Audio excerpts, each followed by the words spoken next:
لیکن یہاں پر بہت سے ایسی باتیں ہمیں سکھائی جائیں گی اور باتیں بتائی جائیں گی جن کو کرنے سے سوسائٹی جو ہوتی ہے اس کا بیلنس جو ہے، اس کا اعتدال جو ہے وہ بہتر ہونا شروع ہو جاتا ہے۔ یا ایھا النبی اتق اللہ لا تطیع الکافرین والمنافقین ان اللہ کان علیما حکیما۔ یا ایھا النبی اتق اللہ ولا تطیع الکافرین والمنافقین ان اللہ کان علیما حکیما۔ اے نبی صلی اللہ علیہ وسلم، اللہ تعالیٰ کا تقوی اختیار کرو اور کافروں و منافقوں کی باتوں میں نہ آ جانا، اللہ تعالیٰ بڑے علم والا اور بڑی حکمت والا ہے۔ یعنی پہلی بات ہمیں یہ بتائی جا رہی ہے، جب ہم معاشرے کو دیکھتے ہیں نا، معاشرے میں جو رجحانات چل رہے ہوتے ہیں، جس طریقے سے لوگ اپنے بہت سارے کام کر رہے ہیں، شادی بیاہ، ملنا ملانا، آنا جانا، اور بہت ساری باتوں پہ جو ہم کہہ رہے ہیں کہ بھی لوگ یہ کریں تو ہم بھی وہ کریں، تو ہمیں یہاں پہ ایک قسم کی وارننگ دی جا رہی ہے کہ اصل بنیاد اس کی ہونی چاہیے تقوی، اور ہمیں کافر اور منافقوں کی باتوں میں نہیں آنا، کیونکہ کافر بھی ہمیں ایک اور آئیڈیالوجی دینا شروع کر دیں گے، اور جو منافق ہیں کیونکہ وہ چاہ رہے ہیں کہ دنیا کا بھی فائدہ حاصل ہو اور ہم دیندار بھی نظر آئیں، تو وہ ہمیں ایک اور طریقے سے باتوں کو سمجھائیں گے۔ اور کیوں؟ جب بھی ہم نے کوئی بھی رول اپلائی کرنا ہے، کوئی قاعدہ سمجھنا ہے زندگی گزارنے کا، تو ہم نے اس فارمولے کو یاد رکھنا ہے، ان اللہ کان علیما حکیما۔ جو علم اللہ تعالیٰ کے پاس ہے نا، وہ میرے پاس نہیں ہے، وہ کسی انسان کے پاس نہیں ہے۔ جو حکمت ہے نا اس علم میں، یعنی جو اللہ تعالیٰ نے مجھے کہا ہے کہ یہ اس معاملے کو ایسے کرنا ہے، تو میں اگر کیوں کرتی رہوں اور ساری زندگی کہتی رہوں میں کنونس نہیں ہوئی، تو پھر بھی مجھے حاصل کچھ نہیں ہوگا۔ مجھے اپنی کہیں نہ کہیں سوچ کی حد بندی کرنی ہوگی اور اپنے آپ کو بتانا ہوگا کہ کیونکہ جو اللہ کا علم ہے، جو اللہ کی حکمت ہے، وہاں تک میری پہنچ نہیں ہے، میرے لیے آسانی اسی میں ہے کہ میں اس کو فالو کر لوں۔ جو کچھ آپ کی جانب آپ کے رب کی طرف سے وحی کی جاتی ہے، اس کی تابعداری کریں، یقین مانیں کہ اللہ تعالیٰ ہر ایک عمل سے باخبر ہے، اور اللہ پر ہی توکل کریں، اور وہ اللہ کارسازی کے لیے کافی ہے۔ وَتَوَكَّلْ عَلَى اللَّهِ وَكَفَى بِاللَّهِ وَكِيلًا۔ یعنی اس کے لیے آپ دیکھتے ہیں کہ ہمارے لیے دین کو فالو کرنا بڑا آسان ہو جاتا ہے جب ہم اس فارمولے کو اٹھا لیتے ہیں کہ میرے سامنے اللہ کا جو حکم آئے گا میں نے اس پہ عمل کرتے چلے جانا ہے۔ مجھے کوئی پوچھے کیوں، یا میرے اپنے اندر سے آواز آئے کیوں، تو میں اپنے آپ کو بتاؤں کیونکہ یہ اللہ کا حکم ہے، اور جو علم اور حکمت اللہ کے پاس ہے وہ میرے پاس نہیں ہے۔ اور جب میں نے وہ حکم جو ہے اس کو اپنی زندگی میں شامل کر لیا، اب اگلا فیئر میرے پاس آتا ہے کہ لوگ کیا کہیں گے، کیسے معاملہ کریں گے۔ تو یہاں پر میں کیا بتاؤں اپنے آپ کو؟ اللہ تعالیٰ جو ہے میرے لیے وہ کارساز کافی ہے، میں نے اپنے رب پر ہی بھروسہ کیا۔ کسی آدمی کے سینے میں اللہ تعالیٰ نے دو دل نہیں رکھے، اور اپنی جن بیویوں کو تم ماں کہہ بیٹھے ہو، انہیں اللہ تعالیٰ نے تمہاری سچ مچ کی ماں نہیں بنایا، اور نہ تمہارے لے پالک لڑکوں کو تمہارا بیٹا بنایا۔ یہ تو تمہارے اپنے منہ کی باتیں ہیں، اللہ تعالیٰ حق بات فرماتا ہے اور وہ سیدھی راہ سمجھاتا ہے۔ لے پالکوں کو ان کے حقیقی باپوں کی طرف نسبت کر کے بلاؤ، اللہ کے نزدیک پورا انصاف یہ ہے۔ پھر اگر تمہیں ان کے حقیقی باپوں کا علم ہی نہ ہو تو وہ تمہارے دینی بھائی اور دوست ہیں، تم سے بھول چوک میں جو کچھ ہو جائے اس میں تم پر کوئی گناہ نہیں، البتہ گناہ وہ ہے جس کا تم ارادہ دل سے کرتے ہو، اللہ تعالیٰ بڑی ہی بخشنے والا ہے۔ اب آپ دیکھیں یہاں پر دو بڑے مشکل احکامات جو ان کی طرف اشارہ کیا گیا ہے۔ ایک تو ایک رسم تھی اہل عرب میں جس کو ہم زہار کہتے ہیں، اور اس میں ہوتا کیا تھا کہ جب ہسبینڈ وائف میں کوئی بھی کانفلکٹ ہوتا تھا، لڑائی جھگڑا ہوتا تھا، تو دور جاہلیت میں جب ایک شخص اپنی بیوی سے ناراض ہوتا تھا تو اس کے سامنے ایسا جملہ بولتا تھا کہ تمہاری پیٹھ میرے لیے میری ماں کی طرح ہے، یعنی کہ میں اب تم سے کوئی تعلق نہیں رکھوں گا۔ ایک قسم کی اس کو سمجھ لیں کوئی ڈیورس دے دیں، یا علیحدگی کی ایک شکل ہوتی تھی جو اس کے ساتھ کرتا تھا۔ اب وہ بیوی سے الگ ہو جاتا تھا، اور پھر جب اس کا تعلق بنانے کو دل چاہتا تھا پھر اس کو اپنی طرف رجوع کروا لیتا تھا۔ یعنی وہ جو خواتین تھیں وہ لٹکی ہی رہتی تھی ریلیشن شپ میں کہ کب ہم نے اپنے شوہر کے ساتھ رہنا ہے، کب اس نے ہمیں الگ کر دینا ہے۔ تو یہاں پر خاص طور پہ اس کی طرف اشارہ کیا گیا تھا کہ اس قسم کا معاملہ جو ہے ان خواتین سے نہ کیا جائے، کہ یہ جو ہے ہم ایسی بات کہہ کے اپنی بیویوں کو جو ہے وہ کسی ٹارچر میں نہیں رکھ سکتے۔ دوسری جو اہم بات ہے وہ جو یہاں پہ کی جا رہی ہے وہ کیا ہے کہ اڈاپشن کا جو قانون ہے اس کے بارے میں بات کی جا رہی ہے۔ تو یہ جو آیات ہیں ان کے بعد ہم دیکھتے ہیں کہ زہار کی اب کوئی اہمیت نہیں ہے، یعنی اس قسم کا معاملہ جو ہے اس کے بارے میں محتاط ہو جانا چاہیے کہ ہم کوئی ایسا جملہ یا کوئی ایسی بات نہ کریں۔ دوسری بات جو یہاں پہ کی جا رہی ہے وہ ہے کہ اڈاپشن کا جو قانون ہے کہ جب ایک بچہ جو ہے اس کو اڈاپٹ کیا جاتا ہے تو وہاں پر کیا ہے، کیونکہ اس زمانے میں بھی یہ ہوتا تھا کہ جب کسی بچے کو اڈاپٹ کیا جاتا تھا تو جو اڈاپٹ کرتا تھا اسی کا نام جو تھا وہ دے دیا جاتا تھا۔ عائشہ رضی اللہ عنہا بیان کرتی ہیں کہ ابو حذیفہ جو کہ بدری صحابی تھے، انہوں نے سالم کو اس طرح اپنا منہ بولا بیٹا بنا لیا جس طرح رسول اللہ صلی اللہ علیہ وسلم نے زید کو اپنا منہ بولا بیٹا بنا لیا تھا، اور اپنے بھائی کی بیٹی ہند بن ولید سے اس کی شادی کر دی۔ سالم ایک انصاری عورت کے آزاد کردہ غلام تھے، اور دور جاہلیت میں یہ ہوتا تھا کہ جس نے کسی کو منہ بولا بیٹا بنا لیا ہو وہ اسی شخص کا حقیقی بیٹا کہلاتا تھا، اور اس کی وراثت میں بھی اسے حصہ ملتا تھا۔ اور یہاں تک کہ کہتے ہیں کہ جب یہ آیات نازل ہوئیں اور منہ بولے بیٹے اور اپنے اصل باپوں کے ساتھ پکارے جانے لگے، اور جس کے اصل باپ کا علم نہ ہوتا وہ غلام یا دینی بھائی ہی قرار پاتا۔ اور ابو حذیفہ کی بیوی سہلہ بنت سہل بن عمر نبی کریم صلی اللہ علیہ وسلم کے پاس آئی اور کہنے لگی، یا رسول اللہ صلی اللہ علیہ وسلم، ہم نے تو سالم کو اپنا حقیقی بیٹا ہی سمجھتے ہیں، اور اس سلسلے میں آپ کو معلوم ہے کہ اللہ نے کیا کچھ نازل فرما دیا ہے۔ یعنی انہوں نے آ کر بات کی اور اس کے بعد جو تھا وہ سارے تعلقات کی درستگی کر لی، ان کا نام بھی بدل دیا۔ تو یہاں سے ہمیں یہ بات پتہ چلتی ہے کہ جب بھی ہم کسی بچے کو اگر اپنا اڈاپٹ کرتے ہیں تو اس کو اس کے حقیقی والد کا ہی نام دینا ہوگا۔ اور آپ دیکھیں کہ اسلام میں جو ہے نا اڈاپشن کو اس طرح سے بہت زیادہ انکریج نہیں کیا گیا۔ کیوں نہیں کیا گیا؟ اس لیے کہ آپ دیکھیں کہ اس میں محرمات کے جو تعلقات ہیں ان کے مسئلے مسائل آتے ہیں۔ یہ نہیں کہا گیا کہ اگر کوئی بچہ ہے تو آپ اس کی کفالت نہ کریں، اس کا خیال نہ کریں، یعنی جیسے کوئی یتیم بچہ ہے یا باقی اس کا جو معاملات ہیں اس کو نہ دیکھیں۔ لیکن ہمارے لوگوں نے کیا کیا کہ یتیموں کی کفالت تو کی نہیں۔ اس کے ساتھ ساتھ آپ دیکھیں کہ سوسائٹی میں جہاں جہاں بچوں کی لیے کوئی بھی معاملات کرنے ہیں یا کوئی انفرٹائل کپل ہے اس کو کوئی سپورٹ سٹرکچر دینا ہے وہ تو دیا نہیں گیا، لیکن یہ ضرور کر دیا گیا کہ اپنے بھائی کا بچہ، اپنی بہن کا بچہ، اپنے رشتہ دار کا بچہ لے لیا گیا اور جس کے والدین موجود ہیں لیکن ان کو اپنا نام دیا گیا۔ ساری زندگی اس بچے سے اس کی آئیڈینٹی کو چھپایا گیا، اور کوئی نہ کوئی سٹیج ایسی آتی ہے کہ اب اس بچے کو پتا چل جاتا ہے کہ میرے تو یہ والدین نہیں ہیں، یہ تو انہوں نے مجھے لے کر پالا ہے۔ اگر اس کے اپنے والدین وہاں موجود ہوتے ہیں تو وہ بچہ اس قدر اپسیٹ ہوتا ہے اور ایسا نفسیاتی مریض بن جاتا ہے اور اپنے والدین کو وہ ٹارچر دیتا رہتا ہے، بلکہ وہ کہتا ہے کہ مجھے سمجھ نہیں آتی کہ میں ان کی بات سنوں یا ان کی بات سنوں۔ اور اگر اس کو اپنے والد کا یا والدین کا پتہ نہیں ہوتا تو وہ اپنی باقی زندگی اس کھوج میں ہی لگا رہتا ہے کہ میں کس طرح سے اپنے والدین تک پہنچوں۔ معاشرے میں بھی وہ ایک عجیب سی کشمکش میں رہتا ہے۔ تو اسی لیے بتایا گیا کہ پہلے سے ہی بہتری اسی میں ہے کہ اس کو بتا دیا جائے کہ آپ جو ہیں آپ کے والدین یہ ہیں اور ہم آپ کو پال رہے ہیں۔ میں کچھ ایسے کپلز کو جانتی ہوں، جب انہوں نے مجھ سے پوچھا، انہوں نے اپنی فیملی میں سے کوئی بچہ اڈاپٹ کیا تو میں نے ان کو بتایا کہ آپ شروع سے اس بچے کو اس کی ذہنی سطح کے مطابق بتاتے جائیں کہ کچھ یہ آپ کے جو پیرنٹس ہیں یہ بھی آپ کے اماں ابا ہیں اور ہم بھی آپ کے اماں ابا ہیں، اور یہ آپ کے وہ اماں ابا ہیں جنہوں نے آپ کو پیدا کیا، اور ہم وہ ہیں جو کہ اب ہم آپ کی پرورش کر رہے ہیں۔ اور اس طرح جیسے جیسے بچہ بڑا ہوگا اس کو یہ کانسیپٹ بھی اچھی طرح سے جو سمجھ آنا شروع ہو جائے گا۔ تو اس معاملے میں آپ دیکھیں کہ اللہ تعالیٰ نے جو ہمارے لیے کیا، یہ آتا ہے نا وَكَانَ اللَّهُ غَفُورٌ رَحِيمًا۔ کئی دفعہ جس کا کوئی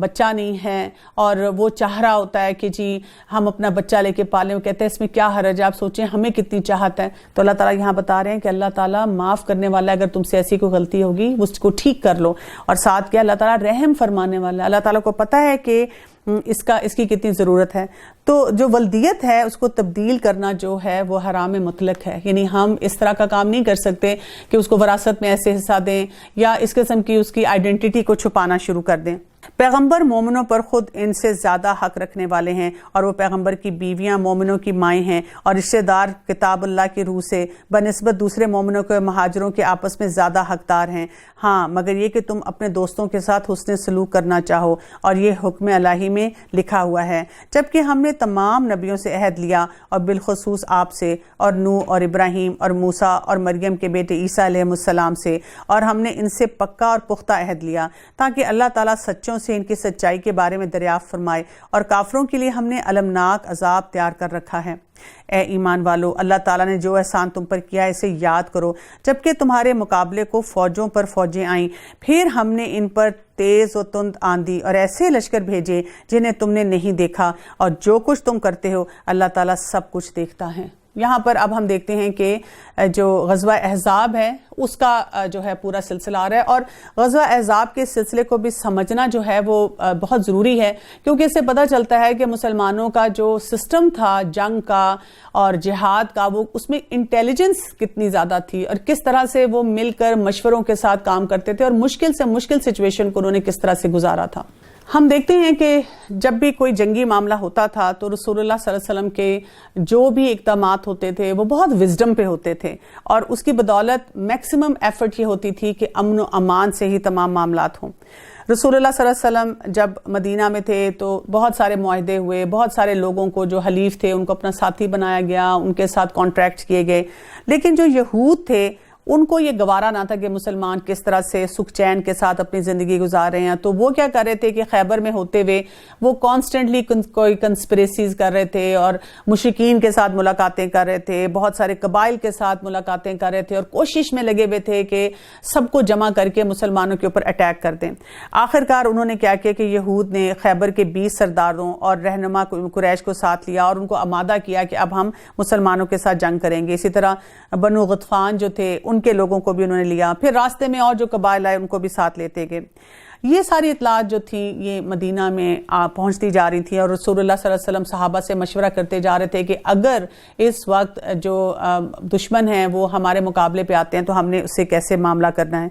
اس موقع پہ جب بہت سے صحابہ کرام اپنے مشورے دے رہے تھے تو سلمان فارسی رضی اللہ عنہ جو تھے انہوں نے ایک بڑا یونیک قسم کا مشورہ دیا. یہ وہ کام تھا جو کہ اس سے پہلے کبھی وہاں نہیں کیا گیا تھا. خندق کھودنے کا مشورہ دیا، کیونکہ مدینہ کے جو مشرق، مغرب اور جنوب کی جو اطراف تھی وہاں پر بہت بڑی بڑی چٹانیں تھیں جن میں جیسے لاوا کی وجہ سے تھی، بڑی سخت قسم کی چٹانیں تھیں. صرف شمال کا ایک راستہ تھا جہاں سے داخل ہوا جا سکتا تھا اور انہوں نے اسی علاقے کو پک کیا کہ یہاں پر ایک خندق جو ہے وہ کھودی جائے گی جو کہ کم و بیش 1 میل کی ہوگی. آپ میں سے اگر کبھی کسی نے مدینہ دیکھا ہو کہ وہاں کے جو راکس ہیں، یعنی کہ یہ کوئی ایسی زمین نہیں ہے کہ بہت آسانی سے کھد جائے گی، اور وہاں پہ ہم دیکھتے ہیں کہ رسول اللہ صلی اللہ علیہ وسلم نے ہر 10 آدمیوں کو 40 ہاتھ خندق کھودنے کا کام سونپا تھا. یعنی بڑے آرگنائز طریقے سے یہ کام دیا گیا تھا. اور خندق کھودنے میں جو اور رسول اللہ صلی اللہ علیہ وسلم خندق کھودنے اور مٹی اٹھانے میں برابر کے شامل ہو رہے تھے، اور اس خندق کو کھودنے میں ان کو بہت مشقتیں کرنی پڑی، بہت کچھ برداشت کرنا پڑا. سردی تھی، بھوک تھی اور اس طرح بہت سارے ایسے معاملات تھے. اور ایک دفعہ بہت ہمیں وہ واقعہ بھی پتہ چلتا ہے جب لوگوں نے رسول اللہ صلی اللہ علیہ وسلم سے اپنی بھوک کا شکوہ کیا اور جو پیٹ پر انہوں نے پتھر باندھا تھا وہ دکھایا، تو ہمارے پیارے نبی صلی اللہ علیہ وسلم نے دکھایا کہ انہوں نے پیٹ پر اس وقت 2 پتھر باندھے ہوئے تھے. ادھر قریش جو تھے وہ تقریباً 4000 کا لشکر، 300 گھوڑے، 1000 اونٹ لے کر آئے اور ان کو لیڈ کرا تھا ابو سفیان. اور پھر غطفان کی طرف سے جو ہے 6000 کا جو لشکر تھا وہ آ گیا. تو ہم دیکھتے ہیں کہ مدینہ کے باہر ایک بہت بڑی تعداد میں بہت بڑا لشکر تو تھا وہ جمع ہو گیا.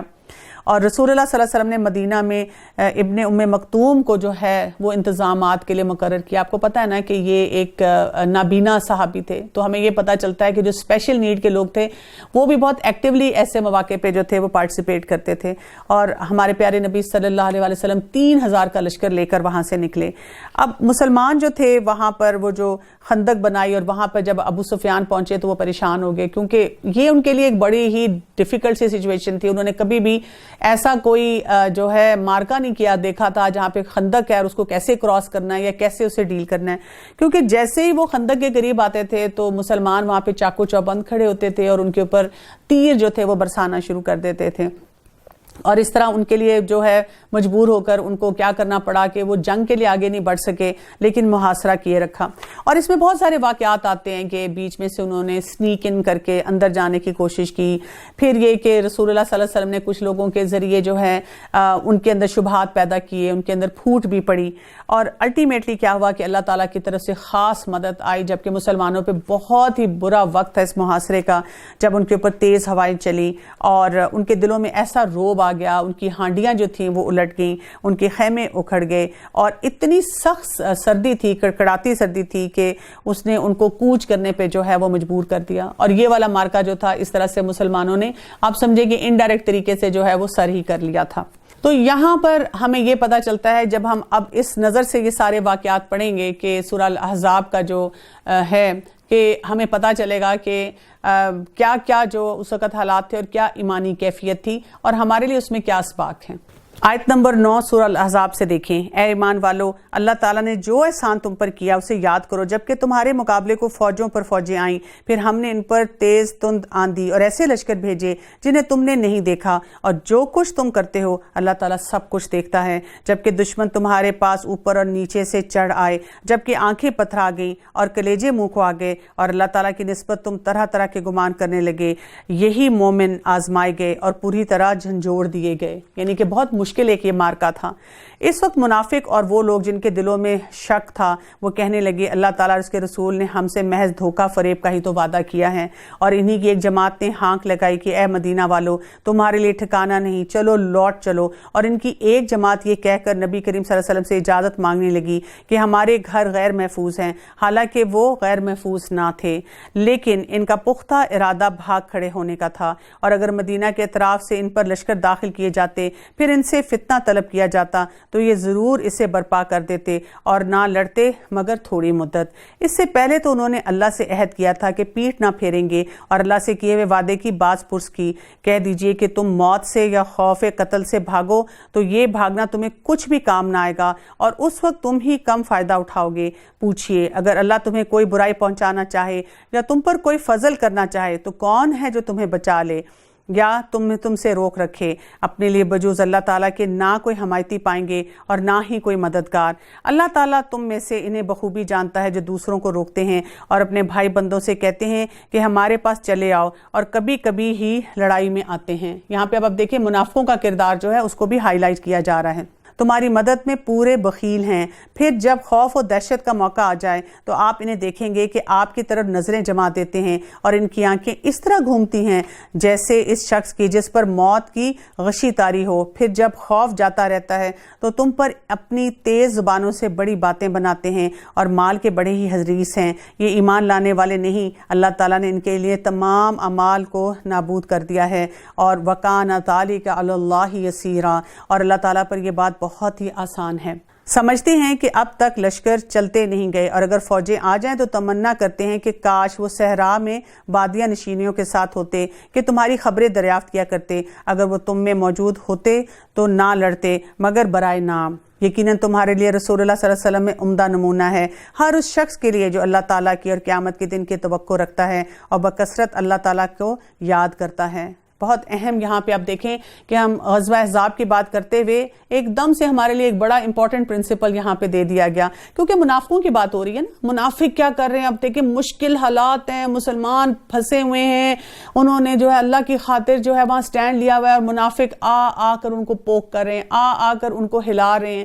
اور ان کو کوئی اور بات بتا رہے ہیں۔ اور یہاں پہ کہہ دیا گیا آیت نمبر 21 میں لَقَدْ كَانَ لَكُمْ فِي رَسُولِ اللَّهِ أُسْوَةٌ حَسَنَةٌ، کہ ہمارے لیے اسوہ حسنہ بہترین رول ماڈلنگ کس کی ہے؟ رسول اللہ صلی اللہ علیہ وسلم کی۔ اس میں آپ غزوہ احزاب کے جب واقعات پڑھیں تو وہاں پہ بھی ہمیں نظر آتا ہے کہ ہمارے پیارے نبی صلی اللہ علیہ وسلم نے بڑھ چڑھ کر کیسے معاملات کیے اور کیسے حصے لیے، اور اس کے ساتھ ساتھ عام زندگی میں بھی ہر معاملے میں بھی کس طرح اس کو فائدہ کس کو ہوگا؟ لمن کان یرجو اللہ والیوم الآخر، اس کے لیے جو اللہ تعالیٰ سے کچھ امید رکھتا ہے اور یوم آخرت پہ اس کا جو ہے وہ ایمان ہوتا ہے، وَذَكَرَ اللَّهَ كَثِيرًا، اور اللہ کے ساتھ اپنا ذکر کو جو ہے وہ بڑھاتا چلا جاتا ہے۔ یعنی جس کا اللہ سے تعلق ہوگا نا تو وہی تو پھر پیارے نبی صلی اللہ علیہ وسلم کی اسوہ حسنہ کی بھی قدر کرے گا نا۔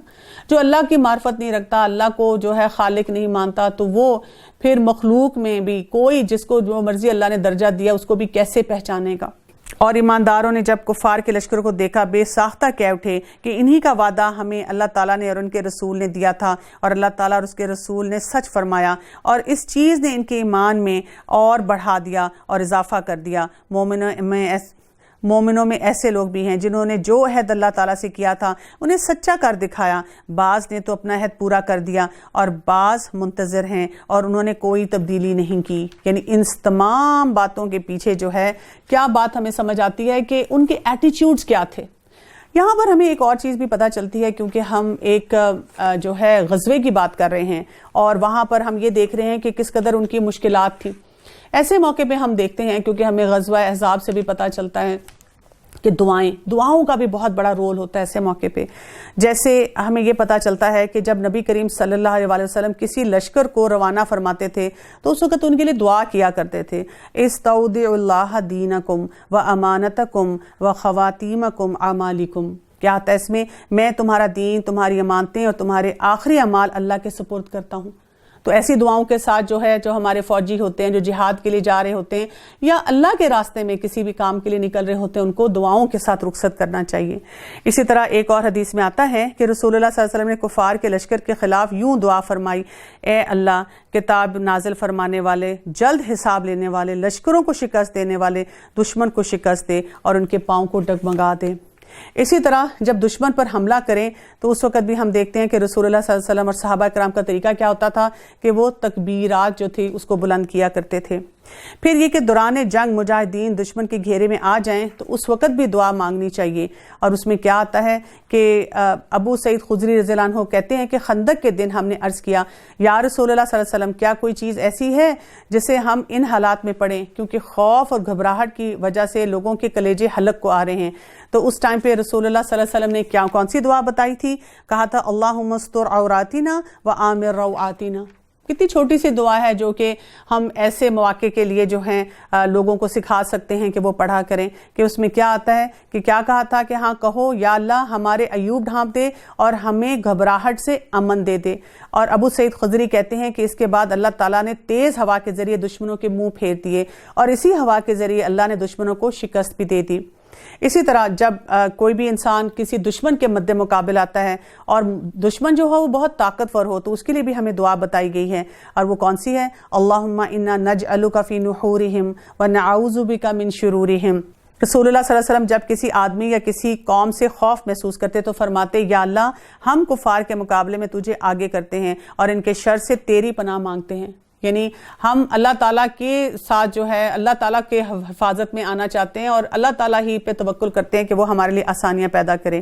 اسی طرح انس رضی اللہ عنہ کہتے ہیں کہ نبی کریم صلی اللہ علیہ وسلم دعا مانگا کرتے تھے، اللہم انی اعوذ بک من الہم والحزن والعجز والکسل والبخل والجبن ودلع الدین وغلبۃ الرجال، کہ اللہ میں فکر اور غم، کمزوری اور سستی، بزدلی اور بخیلی، قرض کے بوجھ اور دشمن کے غلبے سے تیری پناہ میں آتی ہوں۔ اسی طرح جو قنوت ہے، قنوت نازلہ ہے، وہ بھی رسول اللہ صلی اللہ علیہ وسلم صحابہ کرام کے ساتھ پڑھا کرتے تھے اور جس میں ایسی ہی دعائیں مانگی جاتی تھیں۔ تو دعاؤں کا ساتھ جو ہوتا ہے مجاہدین کے ساتھ ہونا چاہیے، اور اللہ کے راستے میں جو بہت مشکلات ہوتی ہیں اس میں بھی ہونا چاہیے، تاکہ اللہ تعالیٰ سچوں کو ان کی سچائی کا بدلہ دے اور اگر چاہے تو منافقوں کو سزا دے یا ان کی توبہ قبول فرمائے۔ اللہ تعالیٰ بڑا ہی بخشنے والا، بہت ہی مہربان ہے، اور اللہ تعالیٰ نے کافروں کو غصے بھرے ہوئے ہی نامراد لوٹا دیا، انہوں نے کوئی فائدہ نہیں پایا، اور اس جنگ میں اللہ تعالیٰ خود ہی مومنوں کو کافی ہو گیا۔ اللہ تعالیٰ بڑی قوتوں والا اور غالب ہے۔ اب دیکھیں نا، منیمم بلڈ شیڈ کے ساتھ مسلمانوں کو کامیابی مل گئی، اور جن اہل کتاب نے اس سے ساز باز کر لی تھی انہیں بھی اللہ تعالیٰ نے ان کے قلعوں سے نکال دیا اور ان کے دلوں میں بھی رعب بھر دیا کہ تم ان کے ایک گروہ کو قتل کر رہے ہو اور ایک گروہ کو قیدی بنا رہے ہو، اور اس نے تمہیں ان کی زمینوں کا اور ان کے گھروں کا اور ان کے مال کا وارث کر دیا، اور اس زمین کا بھی جس کو تمہارے قدموں نے روندا نہیں۔ اللہ تعالیٰ ہر چیز پر قادر ہے۔ یا ایہا النبی، اے نبی صلی اللہ علیہ وآلہ وسلم، قل لازواجک ان کنتن تردن الحیات الدنیا وزینتہا، کہ اے نبی اپنی بیویوں سے کہہ دیجئے کہ اگر تم زندگانی دنیا اور اس کی زینت دنیا چاہتی ہو تو پھر کیا کرو؟ یا ایہا النبی قل لازواجک ان کنتن تردن الحیات الدنیا وزینتہا فتعالین امتعکن واسرحکن سراحا جمیلا، کہ اے نبی صلی اللہ علیہ وآلہ وسلم اپنی بیویوں سے کہہ دیجئے کہ اگر تم زندگانی دنیا اور زینت دنیا چاہتی ہو تو آؤ میں تمہیں کچھ دے دلا دوں اور تمہاری اچھائی کے ساتھ تمہیں رخصت کر دوں، اور اگر تمہاری مراد اللہ اور اس کے رسول اور آخرت کا گھر ہے تو یقین مانو کہ تم میں سے نیک کام کرنے والیوں کے لیے اللہ تعالیٰ نے بہت زبردست اجر چھوڑ رکھا ہے۔ اے نبی کی بیویوں، تم میں سے جو بھی کھلی بے حیائی کا ارتکاب کرے گی اسے دوہرا دوہرا عذاب دیا جائے گا، اور اللہ تعالیٰ کے نزدیک یہ بات بہت ہی آسان ہے۔ اب ہم بہت مشکل حالات کی بات کر رہے ہیں، اور وہاں پر ہم دیکھتے ہیں کہ جب ہجرت کے بعد مسلمانوں کا جو معاشرہ تھا اور اس میں جو مشکلات آ رہی تھیں، اس کی وجہ سے جو معاشی نظام تھا، معاشی حالات تھے، وہ بہت مشکل تھے مسلمانوں پہ، اور اس ٹائم پہ آپ دیکھیں کہ غزوات بھی ہو رہی تھیں اور ان کے لیے بہت سارے ایسی جو ہیں وہاں پر جب غزوات کے ساتھ مال غنیمت بھی آ رہا تھا، اور ان ساروں میں جب جو ازواج مطہرات تھے انہوں نے رسول اللہ صلی اللہ علیہ وسلم سے کچھ مطالبات کیے تو اس کے جواب میں یہ ان کو کہا گیا کہ یہاں پر ان کو یہ بات بتائی گئی کہ اگر آپ کو دنیا اور اس کی زینت چاہیے تو پھر آپ کو وہ ملے گی، لیکن اگر آپ نے یہ چوائس کی ہے تو پھر آپ کو اس چوائس کے ساتھ رہنا ہوگا۔